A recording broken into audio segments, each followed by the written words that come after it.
Most welcome dear students, आप सभी लोगों का स्वागत है आपके अपने यूट्यूब चैनल टीजे सर पर। बहुत ही इंपॉर्टेंट प्रश्न एडिशन ये देखिए, नागरिकता से आपका क्या तात्पर्य है, नागरिकता कैसे प्राप्त होती है और किस प्रकार विलुप्त हो जाती है। बहुत ही मोस्ट इंपॉर्टेंट प्रश्न एडिशन, नागरिकता से आपका क्या तात्पर्य है, नागरिकता कैसे प्राप्त होती है और किस प्रकार यह विलुप्त हो जाती है। तो आइए समझते हैं इस प्रश्न का उत्तर। देखिए डिस्टेंस, नागरिकता का अर्थ और परिभाषा को समझते हैं पहले सर्वप्रथम। देखिए डिस्टेंस, अगर सामान्य तौर पर देखा जाए तो नागरिकता और सामान्य व्यक्ति में अंतर होता है। देखिए नागरिकता जो होता है, नागरिक और सामान्य व्यक्ति में क्या अंतर होता है।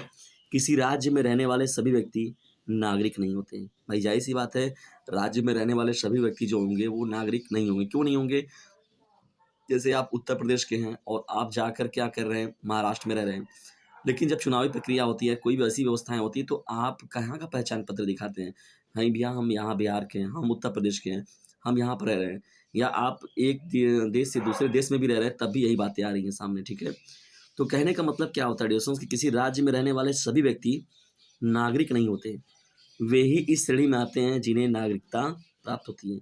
भाई जिन्हें नागरिकता प्राप्त है, इसका मतलब वे ही उस देश के, उस राज्य के, उस प्रांत के क्या हैं, नागरिक कहे जाएंगे। ठीक है, यानी उनको नागरिकता प्राप्त है।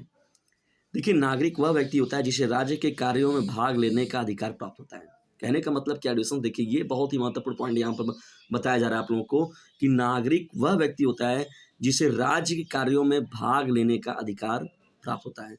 भाग लेने का अधिकार का मतलब क्या डिस्टेंस, कि वो देखा जाए तो राजनीतिक एवं नागरिक अधिकार मिले होते हैं। ठीक है, जिसे राजनीतिक और नागरिक अधिकार मिले होते हैं डिस्टेंस, वही एक तरीके से नागरिक तौर पर होता है। ठीक है ना, नागरिक कहलाता है या उसको नागरिकता प्राप्त है, ये कह सकते हैं हम लोग। ठीक है, इनके मिलने का मतलब यह है कि उन्हें राज्य अथवा देश का नागरिकता प्राप्त है। ठीक है, विशुद्ध संघानात्मक व्यवस्था में देखा जाए तो सिद्धांतक दोहरी नागरिकता होती है, अर्थात इसमें एक ही व्यक्ति एक तरफ संघ अर्थात केंद्र और दूसरी तरफ उस संघीय इकाई है, तो अर्थात राज्य का नागरिक होता जिससे वह रहता है।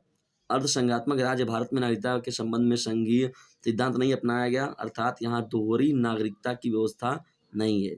ये पॉइंट बहुत ही महत्वपूर्ण है। अगर ये पूछ दे आप लोगों से कि जो भारतवर्ष है उसमें किस नागरिकता का प्रावधान है, तो एकल नागरिकता का प्रावधान है। हमारे यहाँ जो है दोहरी नागरिकता का प्रावधान नहीं है।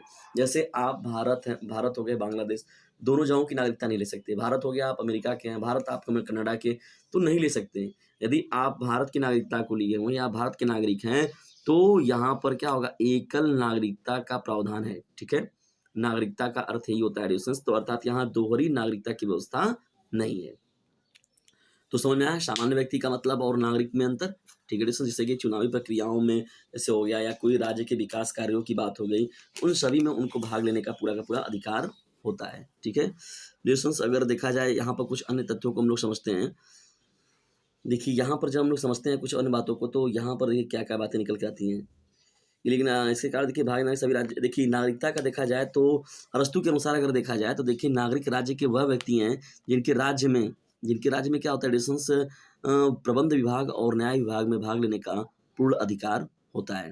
कहने का मतलब अरस्तू साहब ने बताया था, अरस्तू का कथन है ये, कि नागरिक राज्य में वह व्यक्ति हैं जिनके राज्य के प्रबंध और विभाग और न्याय विभाग में भाग लेने का पूर्ण अधिकार प्राप्त है उन्हें।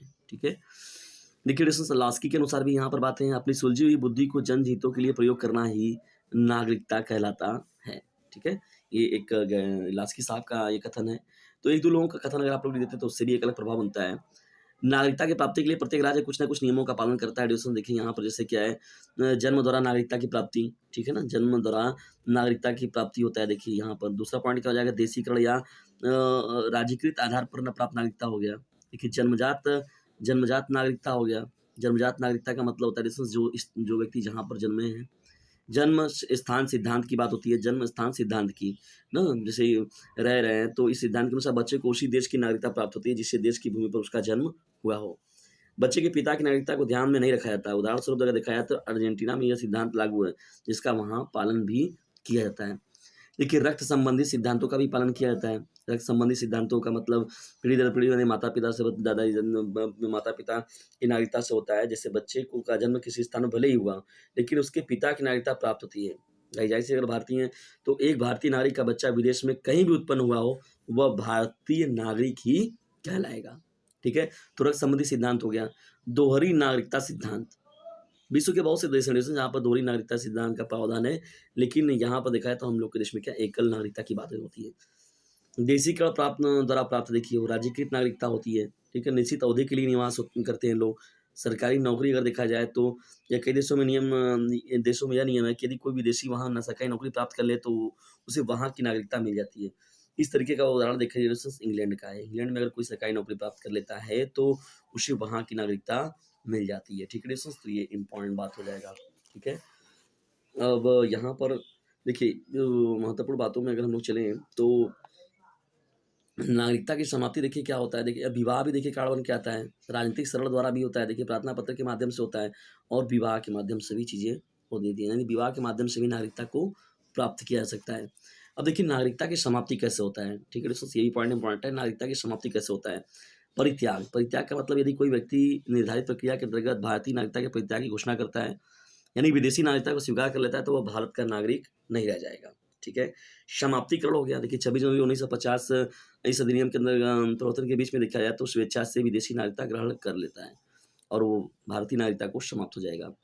और वंचित का मतलब जैसे देखिए यहाँ पर कहा गया, यानी ये सभी बातें जो महत्वपूर्ण रूप से ज़रिए अथवा महत्वपूर्ण छिपाकर प्राप्त किया गया हो। मतलब देखा जाए तो कोई ऐसी जो चीज़ों को छुपाकर अगर नागरिकता प्राप्त करते हैं तो तभी नागरिकता आपका समाप्त हो जाएगा। दूसरा कहा गया कि अपने व्यवहार अथवा भाषण के ज़रिए भारतीय संविधान के प्रति अनास्था प्रदर्शित करता हो तभी उनका क्या किया जा सकता है, नागरिकता लिया जा सकता है। यदि युद्ध में भारत के शत्रु की सहायता करता हो तो उस समय भी क्या हुआ, नागरिकता उसकी समाप्त कर दी जाएगी, ठीक है? देशद्रोही को उन्हें घोषित कर दिया जाएगा। यदि नागरिकता प्राप्ति के बाद के 5 वर्ष के भीतर उसे किसी अन्य देश में कम से कम 2 वर्ष की सज़ा मिलती है, उस केस में भी देखिए से ये चीज़ें होती हैं। यदि वह लगातार 7 वर्ष तक भारत के बाहर रहता है तथा इस अवधि के में निर्धारित प्रक्रिया के ज़रिए भारतीय नागरिक बने रहने की इच्छा नहीं प्रकट करता है, तो वह डिस्टेंस क्या हो जाएगा, ये समाप्त हो जाएगा। तो ये कुछ प्रावधान है, जिसकी वजह से क्या होता है, भारतीय नागरिकता समाप्त हो जाती है। डिस्टेंस आज का ये इंपॉर्टेंट वीडियो कैसा लगा, इसके बारे में कमेंट बॉक्स में ज़रूर बताइएगा। यदि वीडियो थोड़ा-सा भी हेल्पफुल लगा हो तो इसे लाइक करें, शेयर करें और चैनल पर नए तो चैनल को सब्सक्राइब करना बिल्कुल भी ना भूलिएगा। Thanks for watching this video.